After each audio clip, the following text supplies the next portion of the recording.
Well, good morning, everyone. Let me first introduce the state representatives, state senators that I'm joined with here today. We have Representative Tony Kurtz, Senator Pat Tester, we have Senator Howard Markline, Representative Lauren Oldenburg, and Representative Nancy Vanderveer.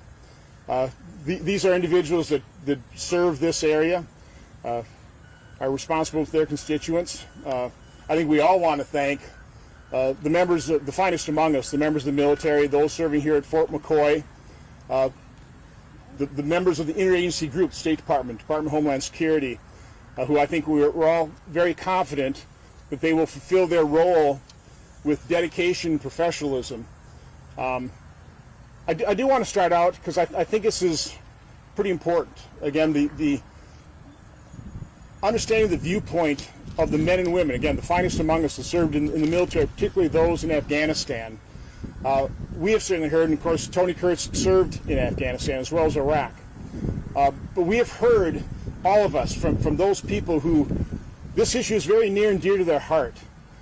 They served with people from Afghanistan who put their lives at risk to help save American lives.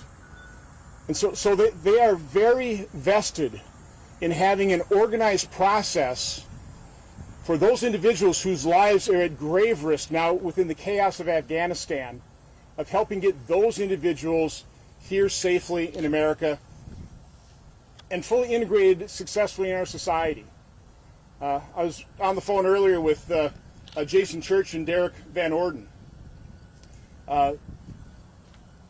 talking about the military. Again, this is a military base. Military planning always starts at the end point. You know, what is the goal of your mission? What's the goal of your plan?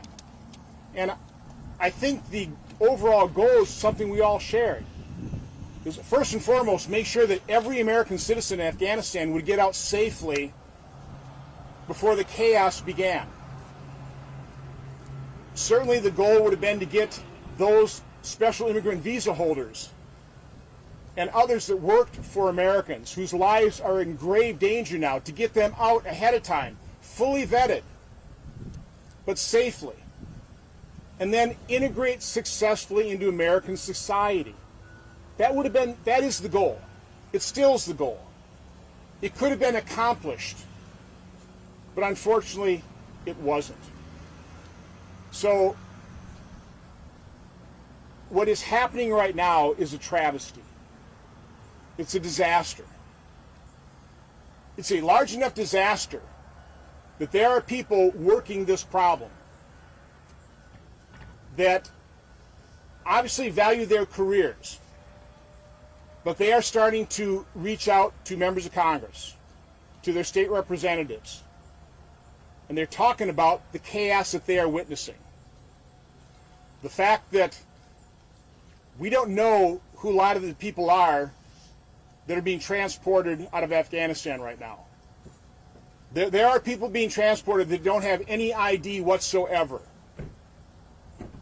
Again, I don't know the full extent because I think there is so much chaos. But it was a point that we were making with General Guthrie and the State Department and Department of Homeland Security personnel here, is that puts an even greater burden on their shoulders to evaluate and vet and try to identify those individuals that they are going to be taken care of here. Now, I will also say that it certainly sounds like the first group are people that are just relieved to have been able to escape Afghanistan. I mean, they won the lottery. They're here in America. I truly think the vast majority of the people that will be coming here, and the numbers I'm hearing are probably in the tens of thousands, the vast majority are here wanting what we want. Freedom. An opportunity to raise their families in safety and security with opportunity. I know the veterans of Afghanistan that I've spoken to and spoken with. That is what they want. They know so many of these people. They know they saved their lives. So I want the American public to understand that's an important responsibility that America holds. Let's not forget that. But let's also not forget that we need to keep this nation safe and secure. And the last point I'll make until I open it up to questions is the reality on the ground is ugly. We don't know all of it because so many journalists have already left for their own safety. But I'll just leave you with this one question.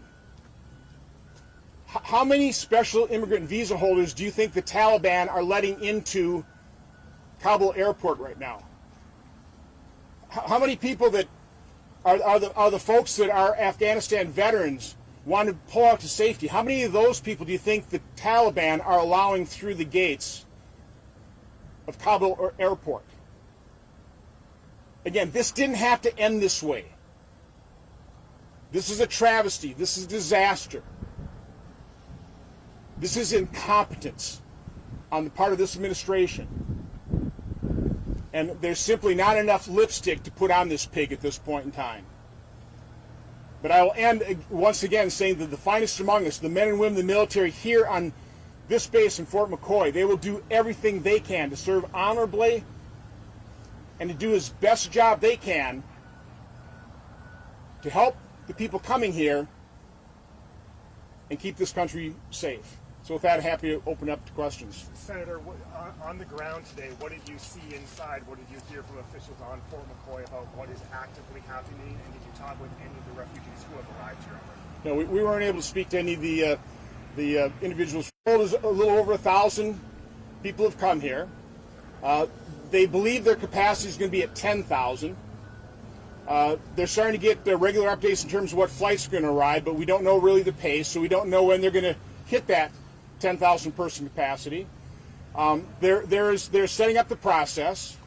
One thing I have to admit, there were two things I was kind of shocked about.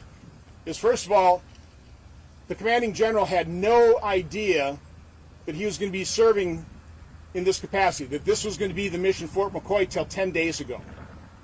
There wasn't, over the course of the months from when President Biden announced the total withdrawal out of Afghanistan, there was no, well, we're going to have to we're going to have to process people. We're going to have to, welcome in the special immigrant visa holders. There wasn't a discussion over months so we could plan. This happened 10 days ago. And the other question I knew the answer, but it was still shocking to hear, is when I asked how many people have ID, do you know whether everybody has an ID that has come into Fort McCoy yet? They couldn't answer that question. Again, that's how chaotic this is. This is how unplanned and how unorganized this was from the top. Again, the folks here on the ground will do a good job. I think we're all confident of that. These are dedicated individuals, the Department of State, Department of Homeland Security, Department of Defense. But there's been a failure from their leadership, which has created this very difficult situation. Senator, the White House has said earlier in the week that everybody who's coming here is getting biometrically and biographically screened, either in a third-party country, but before they get to Dulles Airport. How does that compare with what you've heard at the base so far? It doesn't ring true. So maybe they're taking biometrics now, but you need biometrics having taken beforehand that you can compare them to. It would be nice if we knew everybody had even just an identification card. I'm hearing they don't.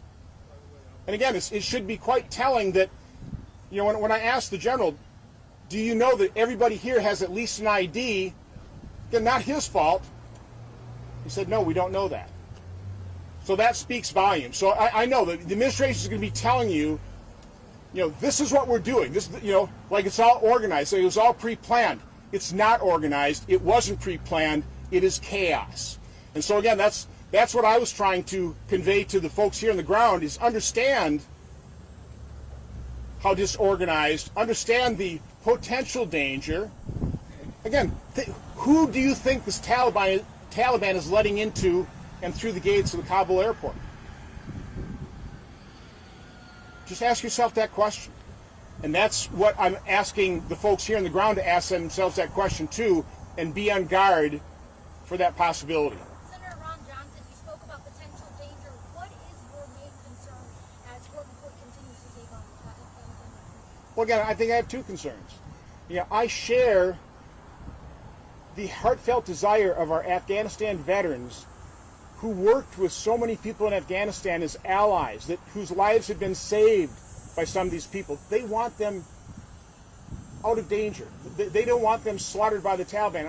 You've probably read them. I've heard of some horrific accounts of retribution already carried out by the Taliban. So I share that heartfelt desire to bring people out there who are our allies that are in grave danger and bring them here safely. But at the same time, because this wasn't pre-planned, that this wasn't organized, that we have such chaos now, we have to understand there is a danger to this country. And we need to recognize that, so we have to take our time. We can't rush through the process. We can't be playing a numbers game. I'm concerned this administration is just going to plus up the numbers, say, oh, look at how successful it is. We got X number of thousands of people out of here. This is a success. This isn't a success till we know we have people here and they're successfully integrated into society. But unfortunately, this administration's lack of planning, their incompetence, has not set us up for easy success here. Senator Johnson, what do you... We are getting this from multiple sources. And I'm not gonna name individuals because they value their jobs. But this isn't just one person or two people. This is multiple sources that are alarmed by what they're seeing, and they're part of the process. Okay, that's all the farther I'm going. But trust me, I trust them. I believe what they're telling me. It rings true and it sounds true. Do you worry that the chaos that you spoke of will... One at a time, sir. Yeah, do you worry that the chaos that you speak of in Afghanistan will enter into this community, or the impacts will be enduring for the next weeks or months or years? Nobody can really say, my message to the people here is it only takes one failure to destroy this mission. And again, the mission is to bring American citizens back, bring back those people that we want to bring out of danger, that deserve to be brought out of danger, and successfully integrate them into society. If we let some people slip through that create acts of terror, that's going to poison the entire operation, and that would be a travesty. Now, obviously, I'm concerned long term in terms of what's going to happen now in Afghanistan. We went there to eliminate a base of operations for Al Qaeda. Now we have Al Qaeda and ISIS. They'll be roaming fleet free. They're going to be able to plan. Again, I think that also is a mistake. I have no idea why we didn't leave a special operations contingent at whether Bagram Air Force Base or somebody else to support the Afghanistan security forces. The reason that it collapsed so quickly is we never trained the Afghan security forces to be independent of the U.S. completely. And so when the U.S. announced the fact it was bugging out, and then once they did, it collapsed very quickly. People had to make a decision. Again, this doesn't take a rocket scientist to think the implications of doing this without proper planning, without proper organization. But that speaks to the incompetence of the Biden administration in terms of how they pulled out. We had another question over here. Senator, you talked about the 1,000 refugees that are here from the base staff that you talked to. Since they're not sharing any photos from inside, are you hearing? Are there more families here? Who are the first 1,000? Well, again, we drove through the base, so we saw it's a broad spectrum. There are individual males, there are women with children, there are family units. I think in general the viewpoint is these are people that are just so relieved. They won the lottery. They're here in America. I mean, who wouldn't value that? Okay? So again, I truly think the vast majority of people that we will airlift will be incredibly appreciative of coming to America. So we should try and make that successful. And that's why I say, one failure could paint a broad picture negatively toward people that we shouldn't pay, and it could be a self-fulfilling prophecy. So again, we need to keep everything in perspective here, but again, we also have to recognize the chaos created by the incompetence, and the folks here on the ground are going to have to try and deal with that. So that again, both goals can be achieved. Senator Johnson, what kind of vetting process are you suggesting should occur before these people are airlifted out of Afghanistan? Well, one of the things I really have been stressing, and actually talked to Jason Church about this would be a wonderful project for him, is help organize veterans in Wisconsin, maybe nationally. People that know the folks coming in from Afghanistan, make those connections. By the way, the State Department representative said, yes, we're absolutely going to do that. So we're going to have to put this into overdrive now, is making the connections of people that served our military, that helped save people's lives, even just did the mundane things. But as a result of helping us, we're at grave risk of staying in Afghanistan. Help them make those connections with people they served in, and that'd probably be the best way to vet people that might not have identification. It's a huge task. I think that the goal here, it was only a goal, was to kind of process people in 14 to 21 days. Now, some people you may be able to move, you may be able to vet them that quickly and be certain, as certain as you can be with anybody, that these people, they're here for the right reason and represent no risk. It may take a much longer time for others, and part of the problem is we are granting them a certain immigration status. It's a legal status. They're here, which means they are also now, as a result of what this administration is doing, they are entitled by our laws to certain immigration benefits. What about So again, what happens? Again, the question: what happens if somebody comes in this country, for example, on a terror watch list? What do we do with that individual? They've been granted a legal status here. It's not going to be easy to just send them back. This will be a legal fight.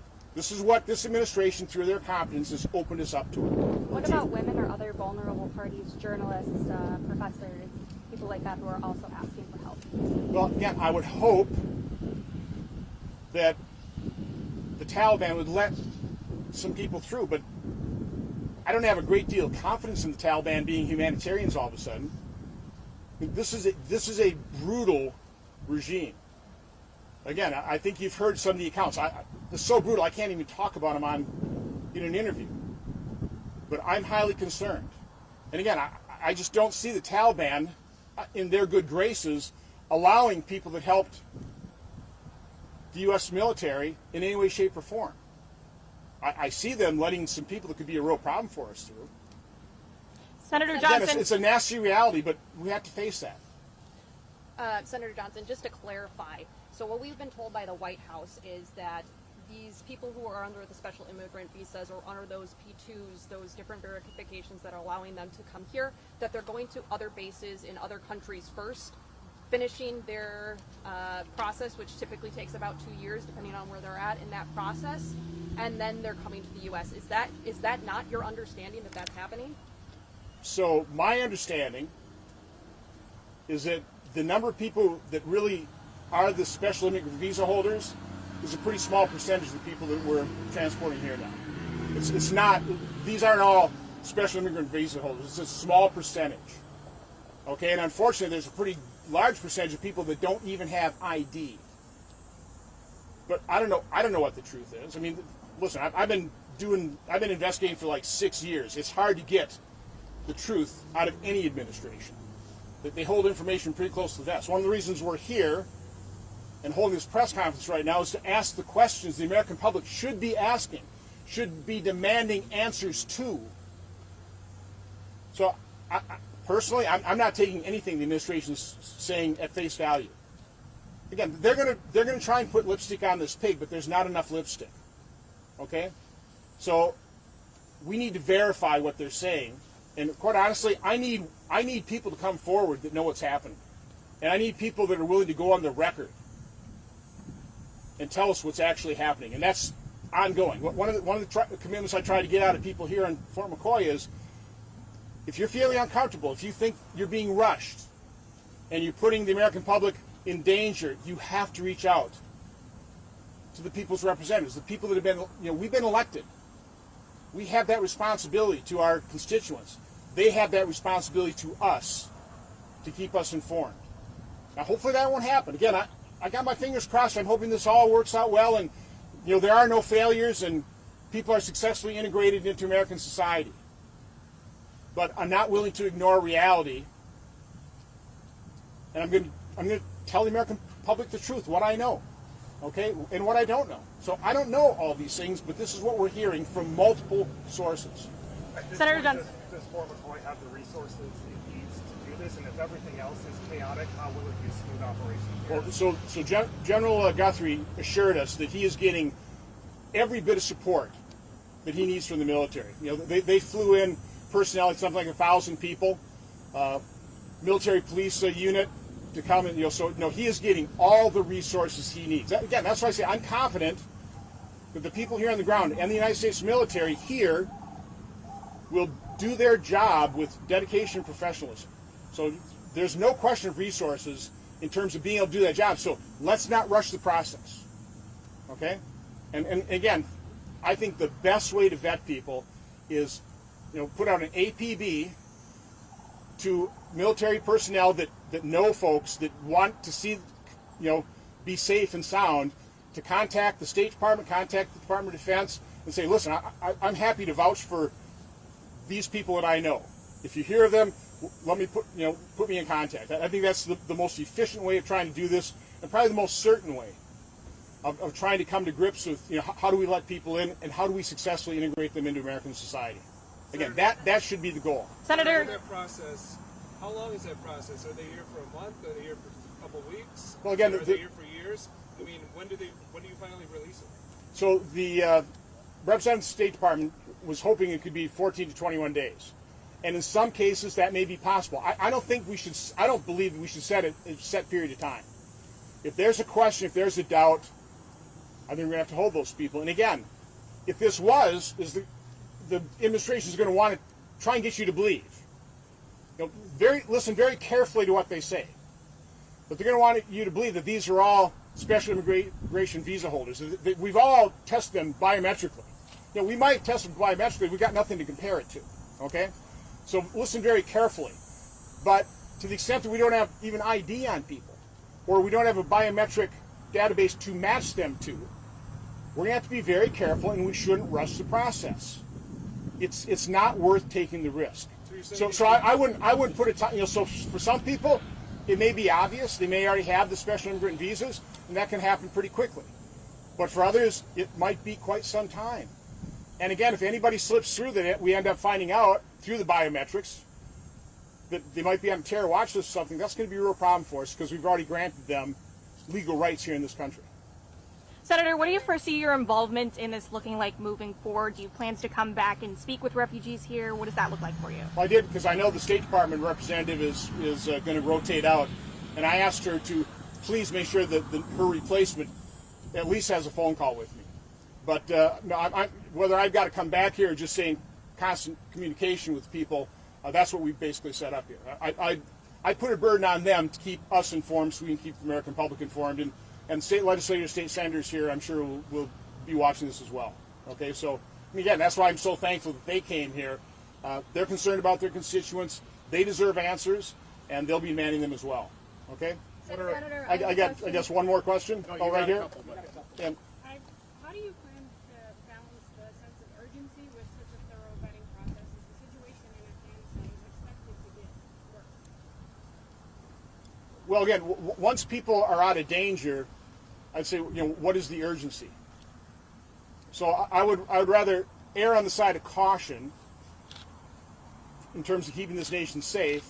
And again, recognizing hopefully a lot of these people are known to military members that can vouch for them, and then help them integrate into their communities. I mean, it does sound like it's not going to be, we're just going to open up the gates and then all of a sudden we're going to have a community here. It sounds like people will be distributed all across America. Right now, an awful lot are going to Sacramento, apparently, as well as back to Virginia, to be with some of the military families that they served with. So, I mean, I think that's kind of the reality situation. But again, once people are here in safety, there's no urgency to just get them out the door. The urgency is to make sure that we vet everybody and that we are as confident as we possibly can But these are people that helped us, that, we have responsibility to make sure that they are safe and that also that they can integrate successfully in our society. But we also have responsibility for the safety and security of the American public. That's why we're going to have to take the time if we're going to fulfill that responsibility. Senator, you've mentioned the concerns that you have, but now what's done is done. It's already happened. What do you see is the best way moving on from here with how things are going to be handled? What would you like to see? Well, again, I think the best solution here in terms of identifying, vetting, and integrating is literally utilize the military. And there are other people operating for the U.S. government in Afghanistan as well.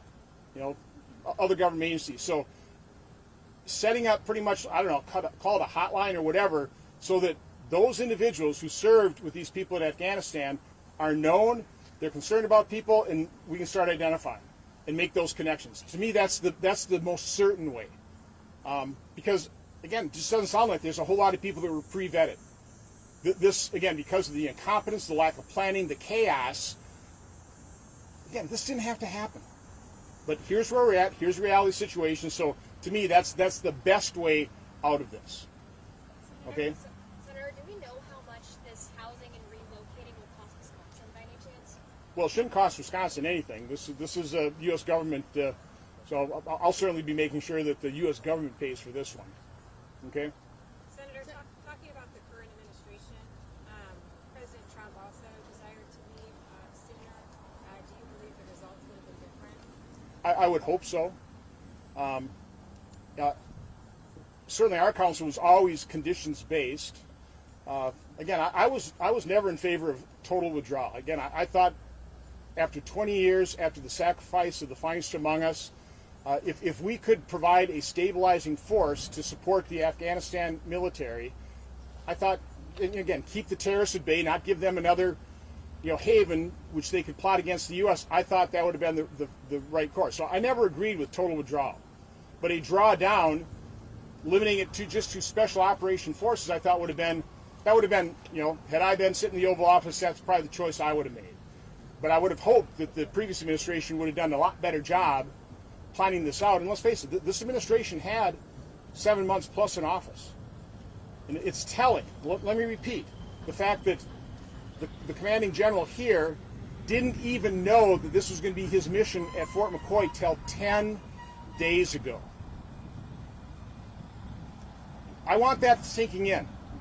This is how incompetent, the lack of planning 10 days ago, Fort McCoy got its mission. Not if they weren't talking about this a couple months ago. They should have been talking about this the day that that Biden made the decision to bug out of Afghanistan. They should have been planning this, and they didn't. The American people have to look at that reality. It's not a pleasant reality.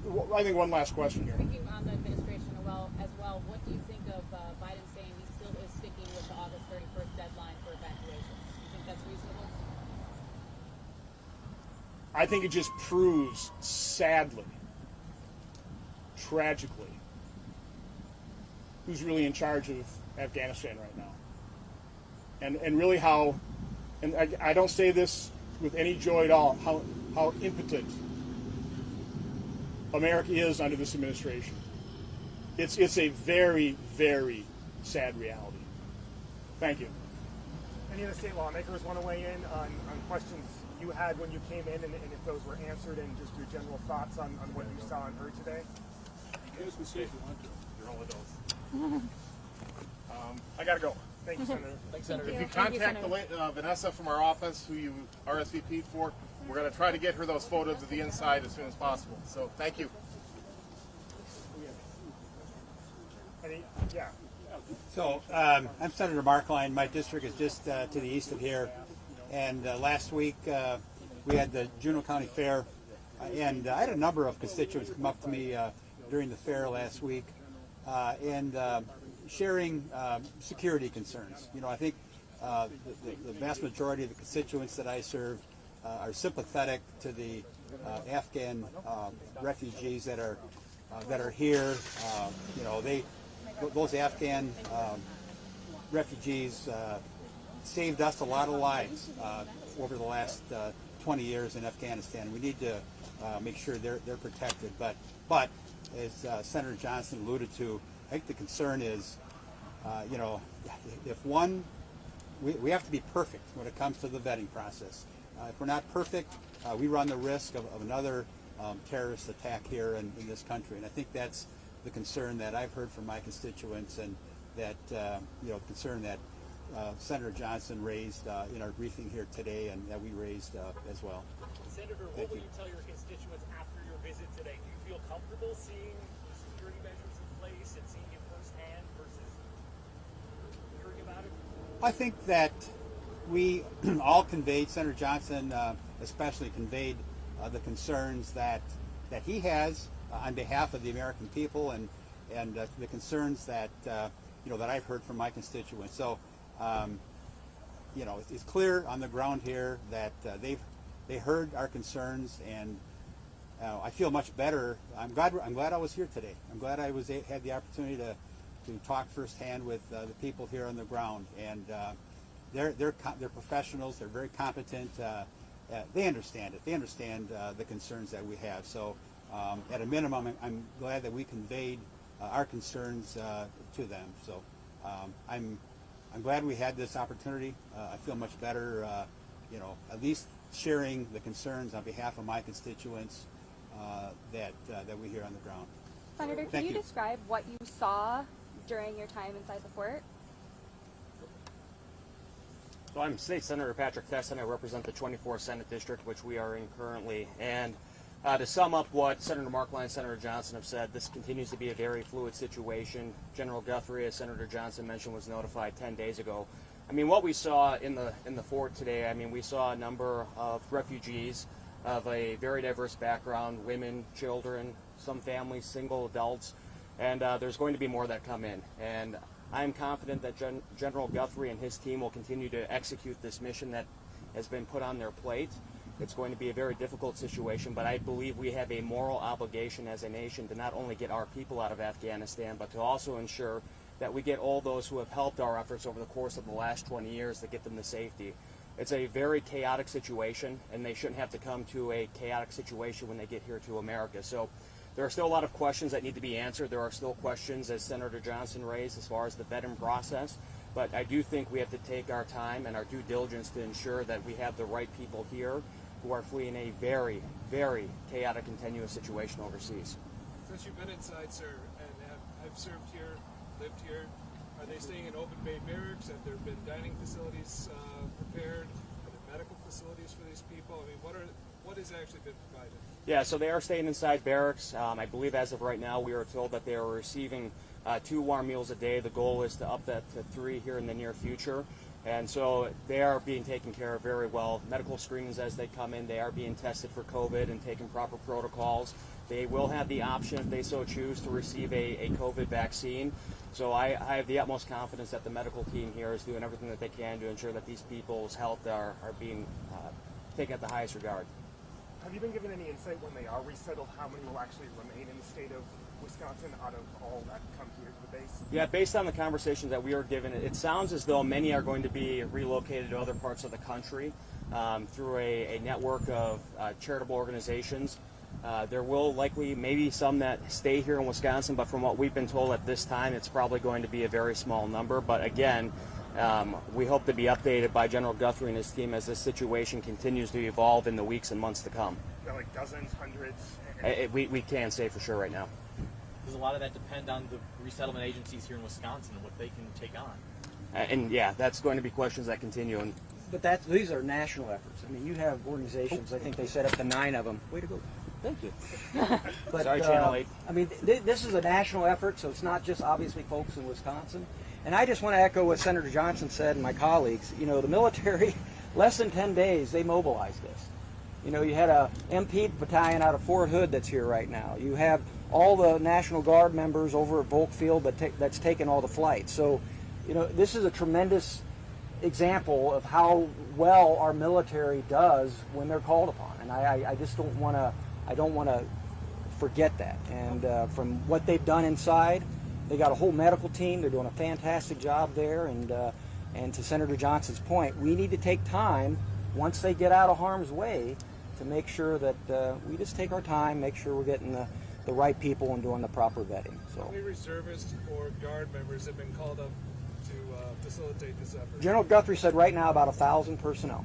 Will that go higher if there's... It all depends on the mission. Like he said, like Senator Johnson said, he has got everything that he needs, and he's just basically a phone call away if he needs more. He's very confident in that, and I feel, being on the other side of the house, being in the military for 20 years on active duty, the general is very confident that he has the assets that he needs to complete his mission. Is that 1,000 including folks already here at the base, or 1,000 personnel brought in from elsewhere? That I don't know, AJ. I know it was 1,000 personnel. I'm sure, obviously, they're getting augmented from folks that are right here. So. Do you have a sense of the impact, positive or negative, on the local community, or will everything be confined to basically behind those gates? All I know is my constituents want to know what's going on, and I would expect that it's going to have some influence. Nancy Vandermeer, Lauren Oldenburg obviously represents here. I represent Volkfield along with Senator Markline. Obviously the citizens outside the gates here, they have a concern, and as like they've always done, they're going to support the military. They're going to support the mission. We have a very pro-military area, and I don't expect anything less of them. I think they'll be very, very welcoming. I hope so. A little follow-up on that question. I'm Representative Lauren Oldenburg. I represent the southern half of Monroe County. I asked the question because constituents asked, are these kids going to go to local schools? And Kelly from State Department said no. So that was kind of concerning for a lot of people. I was getting some emails on from local schools. Hey, are they going to be in the schools? So. What was the concern from that? Was that administrators or parents, just in terms of general numbers are asking, hey, are they going to be in our schools? And it sounded like the schools were open for that, but it sounded like that is not going to be something going on. Representative Kurtz, as a veteran, what is your response to kind of this mission and Wisconsin being a part of it? Well, would you please go in front of the mic so we can all hear you? Thank you. So, as a veteran, we have an obligation. People don't understand that in Bagram or even in Baghdad, you have so many foreign nationals, Iraqis or Afghanistans, that worked on post.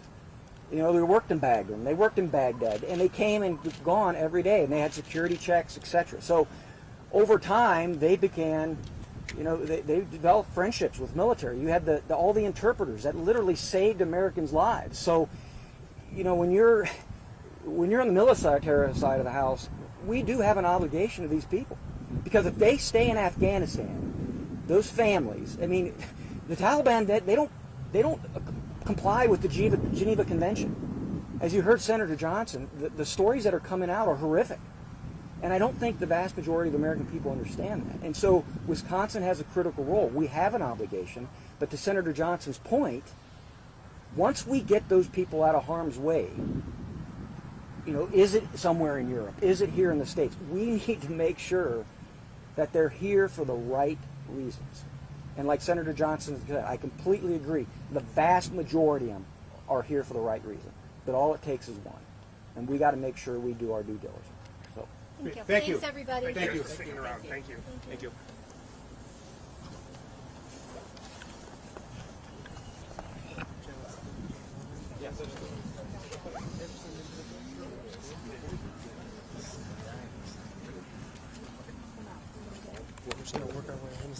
Yeah, that's our